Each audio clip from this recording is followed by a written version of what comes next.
En los anales de la historia militar, pocos nombres resuenan con tanto poder y prestigio como el del general Jorge S. Patton, una figura legendaria, famoso por su audaz liderazgo y firme determinación. El impacto de Patton en la Segunda Guerra Mundial fue simplemente legendario.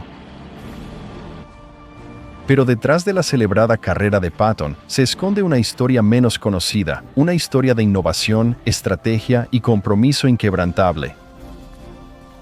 Esta es la historia de cómo el General Patton convirtió su división de tanques en una de las fuerzas blindadas más formidables de la Segunda Guerra Mundial.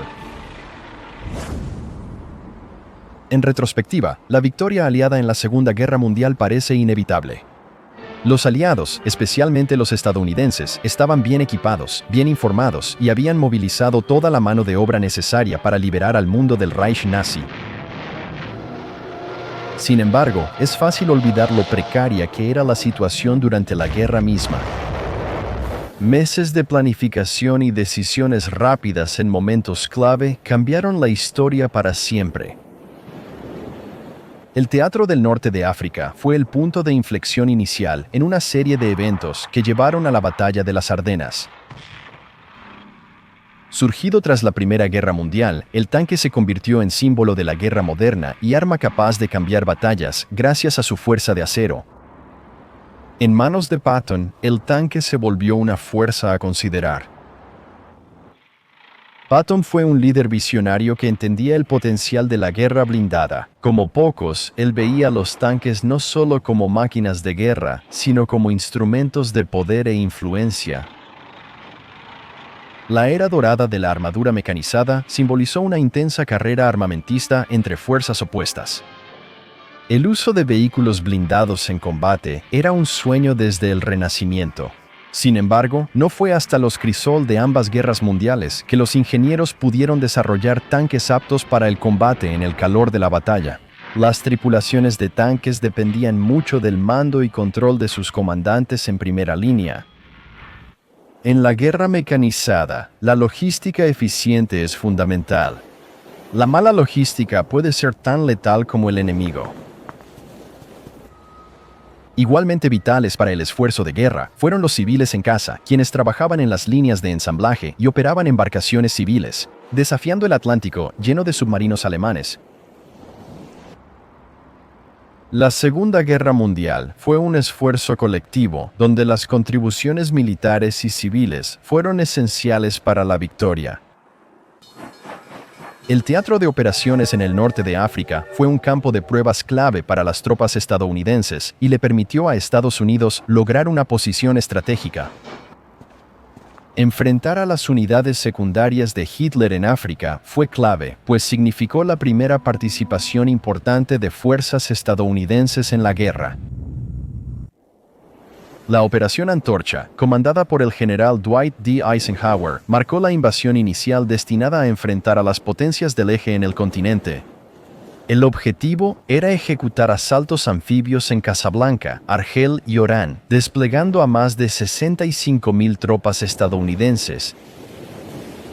33,000 soldados fueron trasladados desde el territorio continental de Estados Unidos.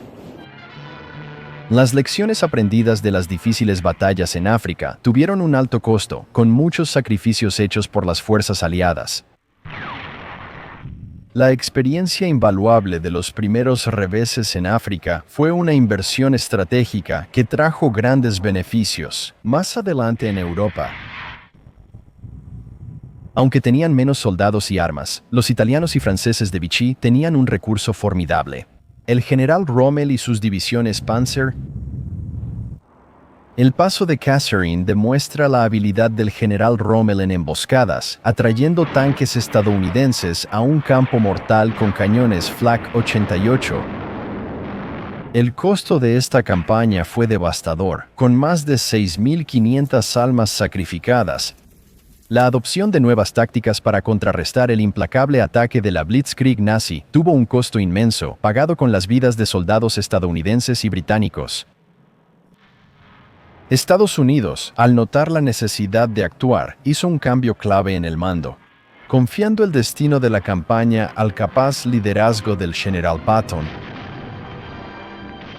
El General Patton surgió como una figura dominante, caracterizado tanto por su agresividad como por su visión estratégica.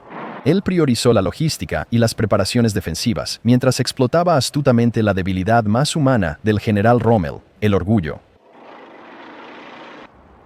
Mientras Estados Unidos se beneficiaba del milagro de producción en casa, fabricando rápidamente suministros esenciales para la guerra, Rommel y las fuerzas del eje enfrentaban crecientes desafíos con rutas de reabastecimiento cada vez más limitadas. El ilustre apodo de Rommel como el zorro del desierto a menudo lo llevaba a sobreextender sus fuerzas y líneas de suministro. Las líneas de suministro alemanas desde Trípoli hasta el frente en Durma estaban peligrosamente sobreextendidas. Bajo el peso de las ambiciones de Rommel, impulsadas por las exigencias de su líder y su propio orgullo, Rommel siguió adelante a pesar de los desafíos logísticos, incluso reabasteciendo personalmente a sus fuerzas. Sin embargo, la escasez de suministros lo dejó vulnerable. Al notar esta debilidad, el general Patton lo superó en maniobras y cambió el rumbo del conflicto a favor de los aliados. En Estados Unidos, toda la industria se movilizó para producir armamento. Durante la Segunda Guerra Mundial, el general Patton supervisó el despliegue de miles de tanques en las líneas del frente, con muchos más en producción. La población se unió por una causa común, aumentando el ejército de 188.000 a 83 millones al final de la guerra. Mientras Patton comenzaba a cambiar el curso de la guerra en África, surgió una nueva tecnología, el dispositivo de radar Magnetron número 12. Este radar pequeño pero potente podía detectar submarinos que antes habían evadido la detección.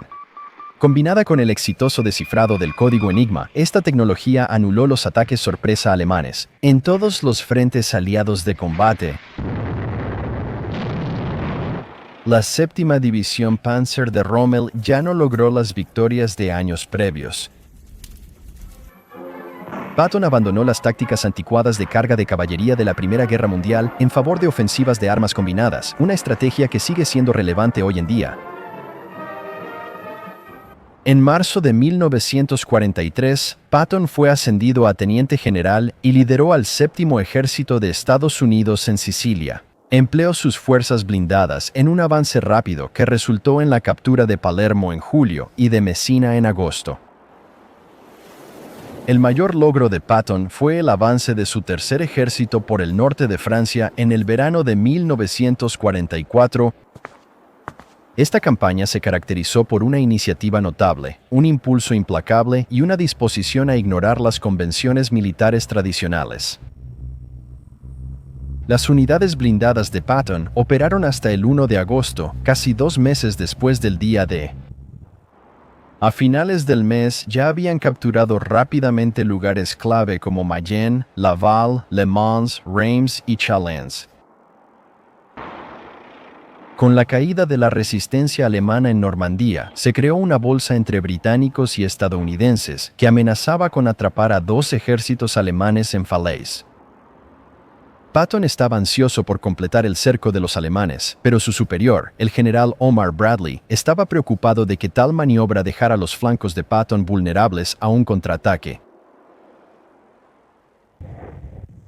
Para cuando la brecha entre 20 de agosto, se estima que entre 20.000 y 40.000 alemanes lograron escapar. Mientras el tercer ejército se acercaba a la frontera alemana, el avance se vio obstaculizado por la escasez de suministros, aunque continuó hasta que se toparon con formidables defensas alemanas en Nancy y Metz en noviembre. En diciembre de 1944, los alemanes lanzaron un contraataque sorpresa en el bosque de las Ardenas, rodeando a la 101A, división aerotransportada en Bastogne, Bélgica. Ante la crisis, el comandante supremo aliado, general Dwight Eisenhower, ordenó al tercer ejército de Patton liberar Bastogne. Patton demostró una agilidad extraordinaria al reposicionar sus fuerzas con una velocidad asombrosa para cumplir con esta tarea urgente. Las tropas entusiastas e inexpertas que desembarcaron en África ahora se habían transformado en soldados endurecidos con una determinación de acero. Su determinación se reflejaba en sus miradas perdidas mientras corrían para apoyar a la 101A aerotransportada y más allá.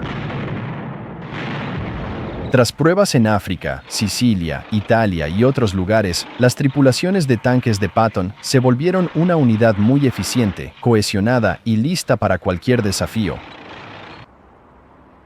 El coronel Oscar Koch, oficial de inteligencia de Patton, fue clave para lograr esa hazaña. Predijo la ofensiva alemana al analizar astutamente la fuerza y disposición de las tropas enemigas. Por ello, fuerzas del Tercer Ejército alcanzaron a los defensores de Bastogne el 26 de diciembre, llegando más refuerzos en los días siguientes. Se implementaron nuevos procedimientos estándar, transformando a las tropas de estar perdidas en el caos a convertirse en una fuerza mecanizada de élite, penetrando territorio controlado por los alemanes con precisión. En todos los frentes, ya sea aire, tierra o mar, las fuerzas estadounidenses perfeccionaron sus habilidades para localizar y eliminar al enemigo. En la batalla culminante de la Segunda Guerra Mundial, la máquina de guerra mecanizada de Patton aplicó cada lección aprendida con esfuerzo, golpeando al enemigo con fuerza implacable y decisiva. Las fuerzas de Patton mantuvieron una presión implacable sobre los alemanes en retirada, y para finales de enero de 1945, el Tercer Ejército había avanzado hasta la frontera alemana. El 1 de marzo, estas fuerzas tomaron Trèveris, lo que resultó en uno de los intercambios más famosos de la guerra. Cuando Patton recibió un mensaje sugiriendo rodear la ciudad porque se requerían 4 divisiones para tomarla, respondió: «He tomado Trèveris con 2 divisiones. ¿Quieres que te la devuelva?». En los siguientes 10 días, las tropas de Patton limpiaron toda la región al norte del río Mosela, atrapando a miles de soldados alemanes. Luego se unieron al Séptimo Ejército para barrer las regiones del Sarre y el Palatinado, capturando a la asombrosa cantidad de 100.000 prisioneros en el proceso. La división de tanques de Patton era conocida por su velocidad, agresividad y audacia. Él nunca fue de los que se quedaban esperando a que el enemigo viniera hacia él. En cambio, él atacaba al enemigo con ferocidad única. El éxito de Patton no solo se debía a los tanques y tácticas, sino también a quienes lucharon con él, desde las tripulaciones hasta el personal de apoyo. Patton inspiraba lealtad y dedicación inquebrantables en quienes servían bajo su mando. Patton fue quizá el único general estadounidense que entendió y aplicó totalmente la guerra móvil en Europa. Casi todos los comandantes del ejército estadounidense se enfocan en la infantería y evitan errores.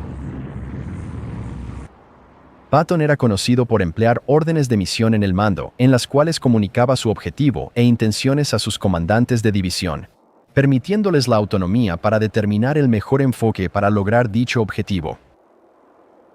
No era conocido por ser un microgestor orientado a los detalles, prefería confiar en sus comandantes subordinados para ejecutar sus tareas asignadas de manera efectiva. El liderazgo y visión del General Patton transformaron sus divisiones de tanques en la fuerza blindada más formidable de la Segunda Guerra Mundial. Desempeñando un papel crucial en la victoria aliada en Europa, su enfoque agresivo e innovador de la guerra blindada estableció el estándar para las futuras generaciones de líderes militares.